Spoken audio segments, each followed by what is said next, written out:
Hello વિદ્યાર્થી મિત્રો, એમકે એજ્યુકેશનના ઓનલાઈન પ્લેટફોર્મ ઉપર આપ સૌનું હાર્દિક સ્વાગત છે. આજે આપણે ધોરણ 10 ના પ્રકરણ નંબર 13 આંકડાશાસ્ત્ર વિશે થોડીક પ્રસ્તાવિક માહિતી ઇન્ટ્રોડક્શન જોઈએ. તો આખા આંકડાશાસ્ત્રની અંદર ટોટલ 5 સૂત્રની મદદથી દાખલા થશે અને વિભાગ એ ની અંદર જે દાખલા આવે છે એક એક માર્કના, એની અંદર એક સૂત્ર અલગથી વપરાશે. જોઈએ બધા સૂત્રો. આગળના લેક્ચરમાં આપણે છે એ સ્વાધ્યાયથી શરૂઆત કરીશું અથવા એક્ઝામ્પલ જોઈશું. પેલું ભણવાનું છે આપણે મધ્યક. મધ્યક એને કહેશું આપણે એક્સ બાર.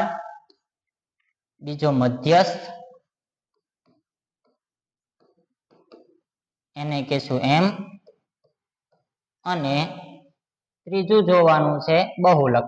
તમારા સ્વાધ્યાય છે એ આપણે જોશું પછી અલગ અલગ, પણ અત્યારે આપણે મધ્યક, મધ્યસ્થ અને બહુલક એ રીતે લખીએ. ખાલી બહુલકને દર્શાવશું ઝેડ વડે. મધ્યકના 3 સૂત્ર: સાદી અથવા તો પ્રત્યક્ષ રીત,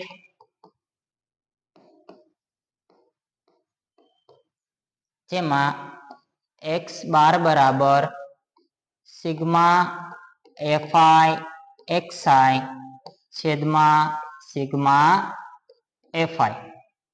દરેક વસ્તુની માહિતી, એક્સઆઈ કોને કહેવાય, એફઆઈ કોને કહેવાય અને આ સિગ્મા એટલે શું.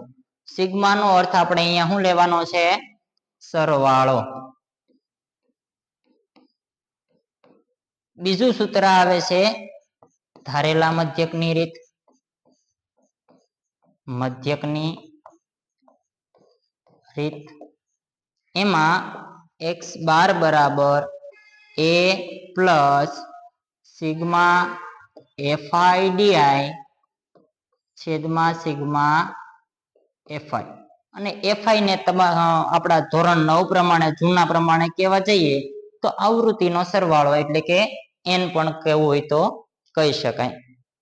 એની પછીનું ત્રીજી રીત અથવા તો ત્રીજું સૂત્ર છે પદ વિચલનની રીત. પદ વિચલનની રીત એનું સૂત્ર આવશે એક્સ બાર બરાબર એ પ્લસ સિગ્મા એફઆઈ યુઆઈ છેદમાં સિગ્મા એફઆઈ ગુણ્યા એચ. આ એક જ સૂત્ર છે કે જેની અંદર આપણે વર્ગ લંબાઈનો ઉપયોગ કરીશું. બાકીના 2 સૂત્રમાં છે એ વિદ્યાર્થી મિત્રોને મૂંઝવણ ઘણી હોય કે સાહેબ ઘણી વખત અહીંયા એચ લેવાઈ જાય છે, પરંતુ લેવાનો છે નહીં. આ 3 રીત આપણે મધ્યકની જોવાની છે. મધ્યસ્થનું સૂત્ર, મધ્યસ્થને આપણે દર્શાવશું એમ વડે. એમ બરાબર L plus N by 2 minus CF છેદમાં એફ ગુણ્યા એચ.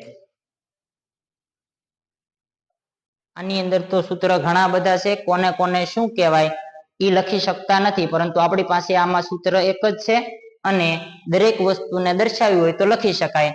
કે જ્યાં એમ તો આપણને ખબર જ છે મધ્યક છે. એલ એટલે શું થાય તો કે વર્ગ લંબાઈ. લંબાઈ એન બાય 2 એટલે આવૃત્તિનો ભાગાકાર, અથવા એન બાય 2 એટલે કુલ આવૃત્તિ ભાગ્યા 2.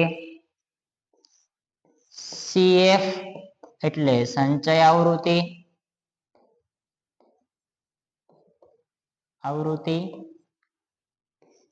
એફ એટલે આવૃત્તિ અને એચ એટલે, સોરી અહીંયા એક મિસ્ટેક છે, જરાક જોઈએ. એલ એટલે વર્ગ લંબાઈની અધ સીમા બિંદુ થશે. સીમા બિંદુ અને એચ એટલે વર્ગ લંબાઈ.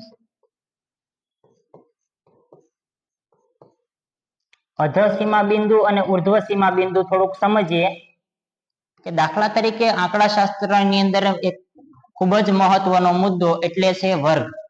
દાખલા તરીકે તમારી પાસે 10 થી 20, 20 થી 30 અને 30 થી 40, એમાં દાખલા તરીકે આ વર્ગને આપણે પસંદ કરીએ તો એમાં આગળનો જે ભાગ છે એને આપણે L કહેશું, એટલે કે લોઅર બાઉન્ડ્રી પોઈન્ટ અંગ્રેજીમાં કહેવાય, પણ આપણે એને ગુજરાતીમાં કહેશું અધર સીમા બિંદુ. આને કેવું હોય તો કહેવાય ઉર્ધ્વ સીમા બિંદુ. ચાલો, આટલી બધી વસ્તુ જે કાંઈ છે મધ્યસ્થ ની અંદર એ બધી તમામ ક્લિયર થઈ. હવે આગળ જોઈએ બહુલકમાં.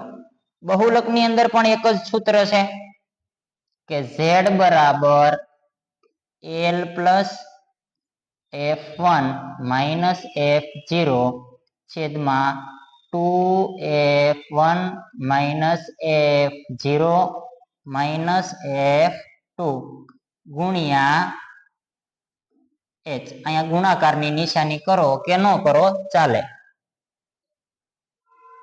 આટલા સૂત્રો છે જે 1 માર્કના દાખલા માટે જે સૂત્ર વપરાય છે છેલ્લા સ્વાધ્યાયમાં. ઘણા પાઠ્યપુસ્તકમાં, હાલના પાઠ્યપુસ્તકમાં છે નહીં, પરંતુ એને આધારે છે એ 1 માર્કના પ્રશ્નો સ્ટાન્ડર્ડ ગણિત વાળાને છે એ પૂછાય છે કે z બરાબર 3m માઇનસ 2x બાર. આ પ્રશ્ન, આ સૂત્ર જે છે એ તમારે આની અંદર ક્યાંય કામમાં નથી આવવાનું. મધ્યક, મધ્યસ્થ અને બહુલક ભણીએ એની અંદર કઈ ભણવાનું છે નહીં, પરંતુ 1 માર્કના પ્રશ્નોને જ્યારે સોલ્વ કરવાના થાય ત્યારે આપણે આ સૂત્રનો ઉપયોગ કરીશું, જે આપણે પ્રેક્ટિસના દાખલા ગણીએ એની અંદર કરશું.